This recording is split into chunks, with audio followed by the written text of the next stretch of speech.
Welcome to The Debate. Today we are looking at that daily frustrating battle. Why does the difficult, productive work we know is valuable, the deep study, building a business, that kind of focused creation, why does it feel so impossible while, say, scrolling social media or watching another episode feels completely effortless? Our source material suggests this isn't a moral failure, it's a neurobiological war. The brain, hardwired for efficiency, resists the novel and the hard because modern technology has fundamentally altered our reward landscape. That's exactly right. The struggle to focus isn't laziness. It's a conflict between this ancient survival programming and a hyper-stimulating environment that is, let's be honest, designed specifically to provide a constant, instant chemical payoff. So the central question then is practical. What is the most effective and, sustainable strategy for reprogramming the brain to not just tolerate, but to actively seek out and thrive on long-term difficult work? I would argue that the answer has to begin with the biology. The primary solution is what we're calling the dopamine reset model. We have to first manage the biological environment and restore the reward system's baseline sensitivity by restricting these unnaturally high dopamine inputs. And I come at it from a slightly different perspective. I believe that while a reset provides necessary relief, sure, the lasting solution requires a structural change. We need the intrinsic flow model. We have to shift the nature of the work itself by maximizing internal motivators to achieve a self-sustaining, endless drive and access to flow state. Focusing purely on chemical restriction is, it's treating the withdrawal, not providing the long-term fuel. Okay, so let's establish the necessity of the dopamine reset model. The core issue, as I see it, is that the modern world has essentially performed the subtle, continuous hack on the brain's motivation engine, specifically the nucleus accumbens. Dopamine is the wanting chemical, right? It's not the pleasure chemical. It's what drives us to seek, to anticipate, to chase. When we constantly flood the system with instant, high-intensity rewards, the notification ding, the endless video feed, the brain adapts, and it adapts quickly. Right. It seeks homeostasis, that balance. Precisely. To maintain that balance amidst chronic high stimulation, the brain downregulates its dopamine receptors. It essentially builds a massive tolerance, much like a person with a caffeine addiction needs exponentially more coffee just to feel normal. High dopamine levels become the new normal. Consequently, tasks that require effort and have delayed rewards, like reading dense text or solving a complex problem, they register as extremely low reward activity. They feel boring, tedious, or simply impossible because they just cannot compete with the new, elevated baseline of expected pleasure. This isn't a lack of discipline, it's neurological poverty. So to pull ourselves out of this, we need artificial scarcity. A structured dopamine detox, avoiding high-stimulus activities for a defined period. It starves the brain of easy pleasure. It forces the system to resensitize. And suddenly, activities that were once plain rice, focused work, quiet reflection, they become marginally more desirable because the brain is desperate for any progress reward. If we don't first reset that sensitivity, we are relying on willpower, a notoriously finite resource, to constantly fight against a biologically starved brain that is just screaming for its expected dose of stimulation. That is a very compelling description of the neurological hijacking we face. However, I have to push back on the idea that treating this tolerance issue is the most effective and sustainable strategy. I agree it's necessary triage, but the focus on chemical restriction views work itself as this unpleasant hurdle to be tolerated until the brain stops complaining. Well, my approach shifts the focus from managing biological deficiency to maximizing internal capacity. We need to upgrade our motivational fuel source. Extrinsic rewards, money, praise, status, they're like fossil fuels. They burn brightly, sure, but they deplete and the pursuit often ends in burnout. We need fusion energy, intrinsic motivation. Okay. We know that extrinsic motivation wanes precisely because the dopamine surge happens primarily during the anticipation of the reward, and then it often plummets when the reward is attained. The brain is geared for the hunt, not the catch. But intrinsic motivation, it comes from within. The action itself becomes the reward. So that's a critical distinction. What are the inputs for that fusion energy then? Well, intrinsic motivation is derived from 5 critical elements that transform work into a self-rewarding loop. We need curiosity, that itch to explore; purpose, the conviction that the work actually matters; mastery, the endless pursuit of improvement; autotelicity, which just means loving the activity for its own sake; and finally, autonomy, feeling control over the process. When a task maximizes these 5 elements, the work becomes inherently rewarding. It leads to this upward spiral of competence and skill development, which leads directly into flow state, that optimal, effortless absorption we all chase. True, lasting motivation comes from designing our lives and our work to maximize these 5 intrinsic elements. Look, I see why you advocate for that structural approach, but I have to question the accessibility of this flow model when the baseline dopamine tolerance is so high. You speak of designing work for intrinsic motivators, but if the brain is functionally addicted to novelty and instant gratification, even highly meaningful tasks get abandoned if they require effort that conflicts with that elevated reward expectation. So you're arguing that the brain must be resensitized before it can even perceive the inherent value of the work. Exactly. We must drop the bar for what bores us to the floor. Consider the radical example from our source material. The individual who participated in a 9-day silent Zen retreat, 16 hours of daily meditation, bland food, complete sensory deprivation. Upon returning, he found immediate, effortless flow state in a previously laborious and dreaded writing task. Why? Because the extreme deprivation artificially boosted his reward sensitivity. His system was so deprived of stimuli that previously low-level reward activities suddenly registered as highly engaging. If temporary proof of concept, I have to challenge the scalability and, frankly, the sustainability of the Zen retreat model. It's an extreme, temporary vacation from the reality of the modern dopamine environment. A chemical reset without a structural change in the work itself it's temporary. Once that individual returns to their phone, their laptop, and the endless stream of notifications, the tolerance mechanism begins rebuilding immediately. And furthermore, look at the counterexample, the academic path. That individual had high curiosity and purpose, yet his drive flagged catastrophically. Why? Because autotelicity, mastery, and autonomy were low due to bureaucratic structures and stifled growth potential. The problem wasn't a lack of dopamine. The problem was structural misalignment. The long-term work is the rigorous self-assessment required to maximize those 5 motivators, even if it requires a career shift. You can't achieve compounding motivation in a skill-lacking growth potential.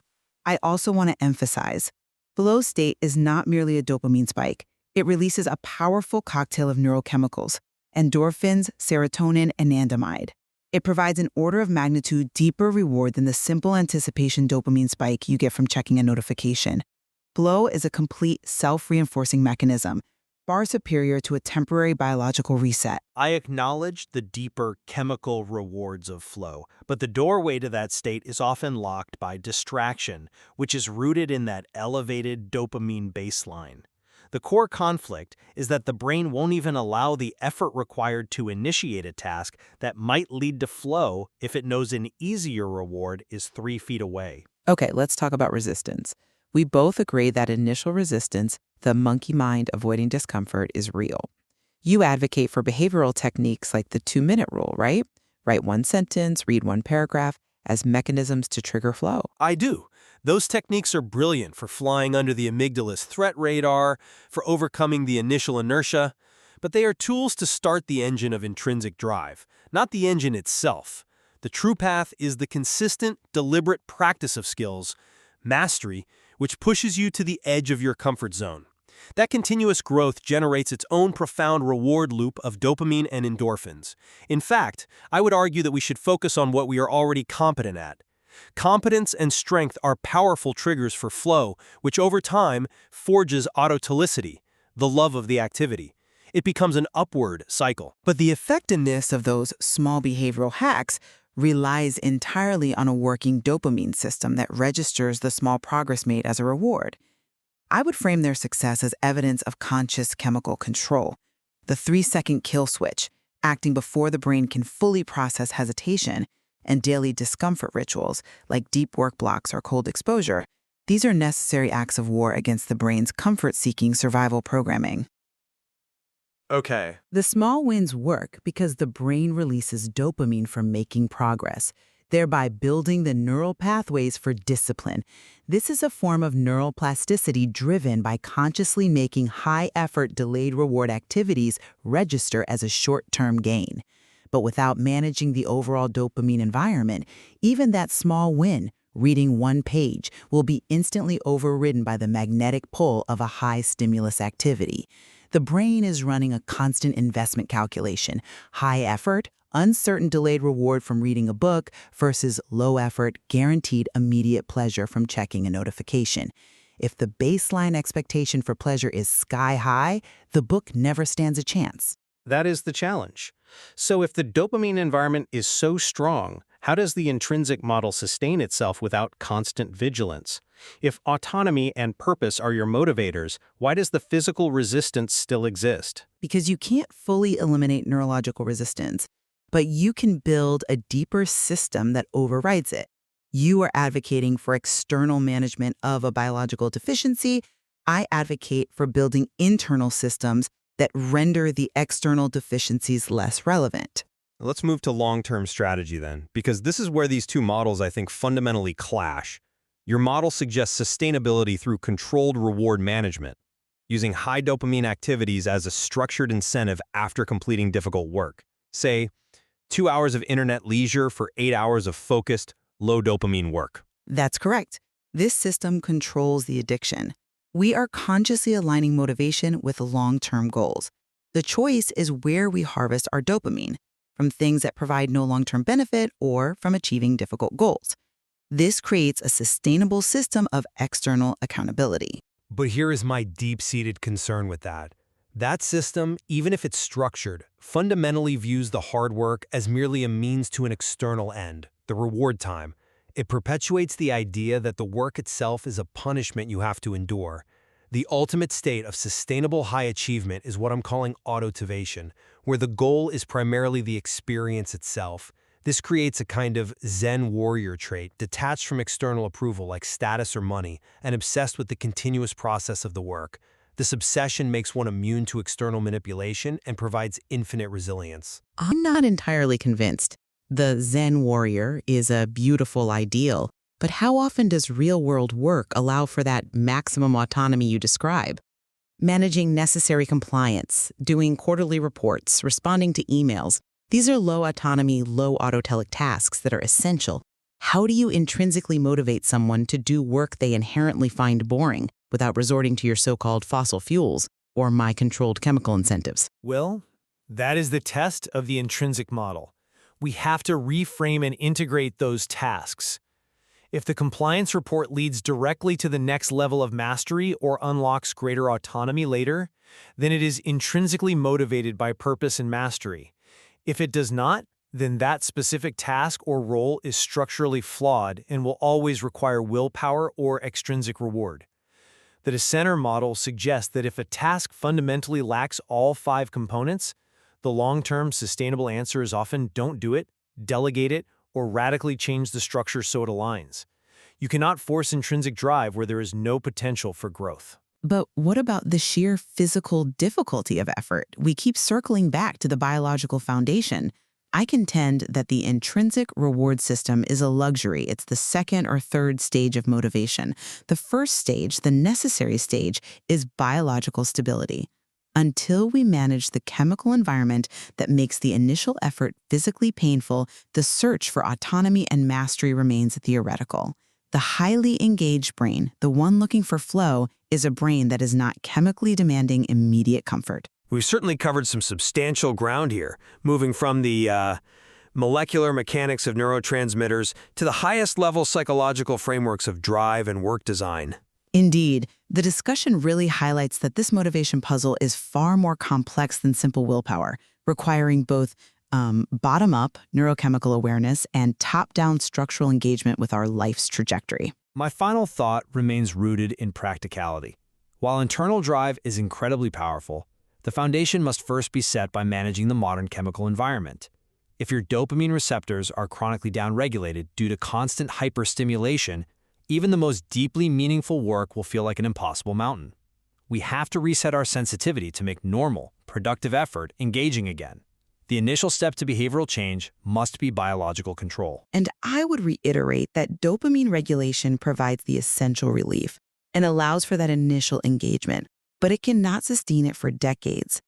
Only intrinsic motivation, curiosity, mastery, purpose, autonomy, provides the self-sustaining long-term drive that compounds skill development and leads to the transformative power of flow state.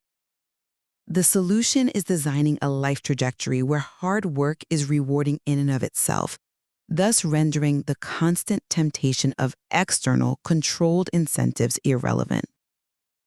Ultimately, both strategies demonstrate that our ability to achieve goals is less about a character flaw like laziness and more about understanding and intentionally influencing these sophisticated neurochemical and psychological systems that govern human motivation. The listener is left to consider where their primary motivation blockage truly lies.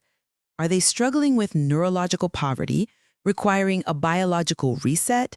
Or are they struggling with structural poverty, where their work lacks the intrinsic fuel necessary for that fusion energy? There is clearly much more to explore in how these two models interact in daily practice.